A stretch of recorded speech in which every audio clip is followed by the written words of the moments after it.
வசந்தகுமார், இந்து மக்கள் கட்சியின் மாநில செயலாளர். இன்றைய தினம் தூத்துக்குடி மாவட்டத்தில் இருக்கக்கூடிய மீன்வளம் மற்றும் மீனவர் நலன்துறை அமைச்சர் திரு ஸ்ரீநாத் அவர்களை சந்தித்து இந்து மக்கள் கட்சியின் சார்பாக கோரிக்கை மற்றும் புகார் மனுவானது சமர்ப்பித்திருக்கின்றோம். அதாவது தூத்துக்குடி மாநகரத்திலே கிட்டத்தட்ட 63 டாஸ்மாக் கடைகள் அடைக்கப்பட்டது. அதன் தொடர்ச்சியாக இருக்கக்கூடிய கடைகளிலே செல்வநாயகபுரம் மற்றும் லெவஞ்சிபுரம் கடைகளில் பகுதி மக்களால் அதிகப்படியான புகார்கள் அளிக்கப்பட்டு அடுத்தடுத்த ஏற்படக்கூடிய பிரச்சனைகளை அந்த மக்கள் சொல்லியும் கூட அந்த கடை அடைக்கப்படல. உடனடியாக அந்த 2 கடைகளும் அப்புறப்படுத்த வேண்டும் என்று இந்து மக்கள் கட்சியின் சார்பாக கேட்டுக்கொண்டுள்ளோம்.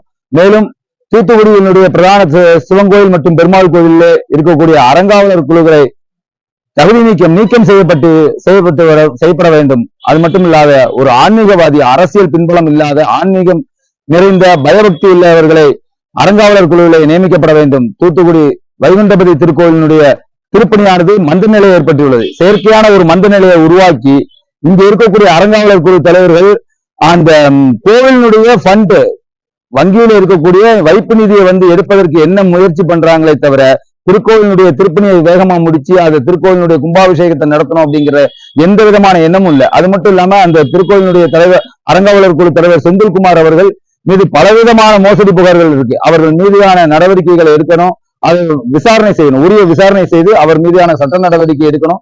அது மட்டும் இல்லாம சோரிஸ்டைய சொத்துல ஒரு வணிக வளாகம் கட்டப்பட்டது. அது எங்கள் மற்றும் பக்தர்களுடைய புகார்களின் சார்பாக அது அப்புறப்படுத்தப்பட்டது. ஆனா அது யார் செஞ்சா, அதனுடைய குற்றவாளி யாரு அப்படிங்கிற விசாரணை எதுவுமே இல்லாம அந்த விஷயம் நீர்த்து போய் உள்ளது. அதை உடனடியாக மறுபடியும் திரும்ப விசாரணை செய்து அதனுடைய குற்றவாளிகளை சட்ட ரீதியாக நடவடிக்கை எடுத்து அவர்களை கைது செய்யப்பட வேண்டும் என்று இந்து மக்கள் கட்சியின் சார்பாக இன்று மாவட்ட அமைச்சரிடம் எங்களுடைய கோரிக்கை மற்றும் புகார் மனுவை சமர்ப்பித்துள்ளோம். நன்றி, வணக்கம்.